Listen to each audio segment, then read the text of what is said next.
चलिए जानते हैं आज की देश और दुनिया की सिलेक्टेड काम की महत्वपूर्ण 15 बड़ी खबरों को सिर्फ 5 मिनट में। पर इस वीडियो को लाइक नहीं किया है तो लाइक कर दें। पीएम मोदी पर गलत बयानबाजी पर चुनाव आयोग चेताया, कहा भविष्य में रहे सतर्क। लोकसभा चुनाव को देखते हुए भारतीय चुनाव आयोग सतर्क हो गया है। उसने कांग्रेस सांसद राहुल गांधी के लिए एडवाइजरी जारी कर दी है। दिल्ली उच्च न्यायालय ने राहुल गांधी के खिलाफ प्रधानमंत्री नरेंद्र मोदी पर की गई टिप्पणी पर आदेश दिया था।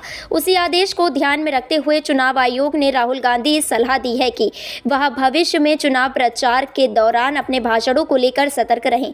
यह मामला नवंबर 2023 का था। राहुल गांधी ने राजस्थान में चुनावी सभा में पीएम मोदी के लिए पनौती जैसे शब्द का प्रयोग किया था। पश्चिम बंगाल संदेश खाली की पीड़िताओं से मिले पीएम मोदी, टीएमसी को बताया कलंक।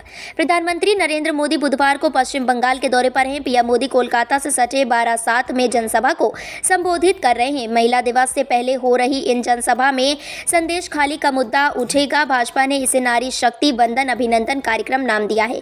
पीएम मोदी ने अपने संबोधन में कहा, आज का ये विशाल कार्यक्रम इस बात का साक्षी है कि भाजपा कैसे नारी शक्ति को विकसित भारत की शक्ति बना रही है।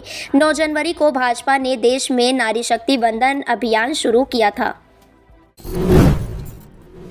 गन्ना किसानों का 46 करोड़ रुपए अटका। 11 मार्च को पोंडी बिलासपुर नेशनल हाईवे पर करेंगे चक्का जाम। कबीरधाम के किसान आने वाले 11 मार्च को समृद्ध छत्तीसगढ़ किसान संघ के बैनर तले चक्का जाम की तैयारी में है। दरअसल जिले के गन्ना किसानों का गन्ना बेचने के 1 माह बाद राशि नहीं मिली है। यह प्रदर्शन 11 मार्च दिन सोमवार दोपहर 1 बजे से NH 30 बिलासपुर रोड परसवारा चौक पंजरिया में किया जाएगा। किसानों ने पंजरिया SDM कार्यालय में ज्ञापन सौंपा है। समृद्ध छत्तीसगढ़ किसान संघ के जिला अध्यक्ष सोनी वर्मा ने बताया कि सरदार वल्लभ भाई पटेल सहकारी शक्कर कारखाना पंजरिया में किसानों का 46 करोड़ रुपए व भूरम देव सहकारी शक्कर कारखाना ग्राम रामहेपुर में 12 करोड़ रुपए अटका पड़ा है। लोकसभा चुनाव को लेकर कमलनाथ का बड़ा दावा, कांग्रेस की जीत के लिए की ये भविष्यवाणी।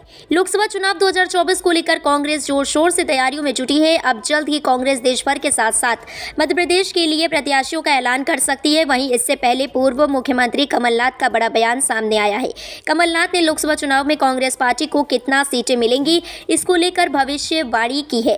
कांग्रेस नेता कमलनाथ ने मंगलवार को कहा कि लोगों से मिले फीडबैक से पता चलता है कि कांग्रेस लोकसभा चुनाव में मध्य प्रदेश में 12 से 13 सीटें जीतेंगी।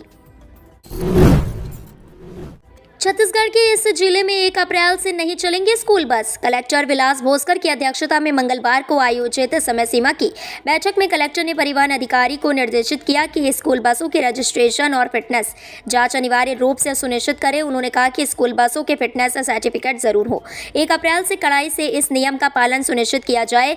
स्कूलों के बाहर कैंप लगाए जाए और प्राइवेट साधनों जैसे वैन, ऑटो रिक्शा आदि में क्षमता से अधिक बच्चों को बिठाए जाने पर निगरानी रखी जाए।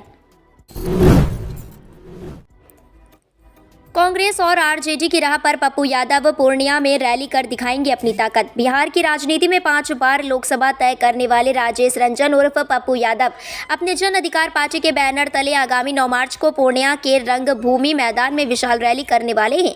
पार्टी के नेताओं का दावा है कि इस रैली में 3 लाख से अधिक लोग आएंगे। यह रैली पप्पू यादव की पार्टी की ओर से आयोजित की जा रही है। इससे पहले यह चर्चा चल रही थी कि पप्पू यादव की पार्टी कांग्रेस में विलय हो जाएगी और आगामी लोकसभा का चुनाव पप्पू यादव कांग्रेस के सिंबल पर लड़ेंगे, लेकिन अभी तक उसका रास्ता साफ नहीं दिख रहा है। और इस बीच पप्पू यादव पूर्णिया में रैली करके अपनी ताकत दिखाने की तैयारी कर रहे हैं। 8600 करोड़ खर्च कर कोलकाता में नदी के अंदर बनी मेट्रो टनल। प्रधानमंत्री नरेंद्र मोदी ने देश के पहले अंडर वाटर मेट्रो सेक्शन का उद्घाटन कर दिया है।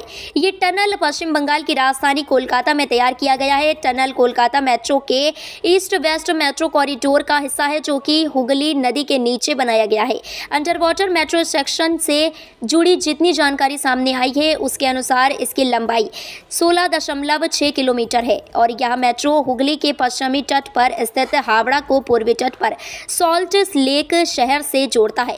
इस अंडर वाटर मेट्रो की खास बात यह है कि इससे सफर करने वाले लोगों को एक अलग अनुभव तो होगा ही, साथ ही उनका घंटों का समय भी बचेगा। यूपी की सीट पर उम्मीदवार बदलने के मूड में बीजेपी, जल्द हो सकता है ऐलान। लोकसभा चुनाव 2024 को लेकर भारतीय जनता पार्टी ने अपनी पहली लिस्ट में 195 उम्मीदवारों के नाम का ऐलान किया है, जिसमें बीजेपी ने उत्तर प्रदेश की 51 सीटों पर अपने प्रत्याशियों के नाम की घोषणा की है। वहीं अब बीजेपी यूपी की एक सीट पर अपना उम्मीदवार बदलने के मूड में है। माना जा रहा है कि बीजेपी बहुत जल्द बाराबंकी सीट से उपेंद्र सिंह रावत का नाम काट सकती है। शहडोल सीट में आती है 4 जिलों की 8 विधानसभा सीटें, 7 बार भाजपा का कब्जा। लोकसभा चुनावों के लिए उल्टी गिनती शुरू हो चुकी है। मार्च माह के दूसरे सप्ताह तक चुनाव आचार संहिता लागू होने के कयास लग रहे हैं। केंद्र में सत्तारूढ़ राष्ट्रीय जनतांत्रिक गठबंधन के प्रमुख दल भाजपा ने 195 उम्मीदवारों की पहली सूची जारी कर दी है। मध्य प्रदेश की 29 सीटों में से 24 पर पार्टी अपने प्रत्याशी घोषित कर चुकी है। शहडोल संसदीय क्षेत्र से वर्तमान सांसद हिमाद्री सिंह पर एक बार फिर पार्टी ने भरोसा जताया है और उन्हें चुनावी रण में उतारा है। दूसरी ओर कांग्रेस के प्रत्याशियों की सूची 10 मार्च तक आने की बात कही जा रही है। रूस से यूक्रेन युद्ध में मारा गया हैदराबाद का युवक, एजेंट ने धोखे से पुतिन की सेना में करवाया था भर्ती। रूस और यूक्रेन में चल रही जंग में हैदराबाद के एक युवक की मौत हो गई है। अधिकारियों ने बुधवार को मामले में जानकारी दी कि 30 वर्षीय युवक, जिसे कथित तौर पर नौकरी के नाम पर एक एजेंट ने धोखे से रूसी सेना में भर्ती करवा दिया था, उसकी यूक्रेन में चल रहे युद्ध में लड़ते हुई मौत हो गई। हैदराबाद में लड़के का परिवार रहता है। वह अपने पीछे 2 मासूम बच्चों और पत्नी को अकेला छोड़ गया। इस युवक के अलावा हाल ही में जानकारी भी सामने आई थी कि पंजाब के होशियारपुर के 7 लड़के यूक्रेन में रूस की तरफ से जंग में फंसे हुए हैं। उन्होंने वीडियो जारी कर मदद की गुहार लगाई थी।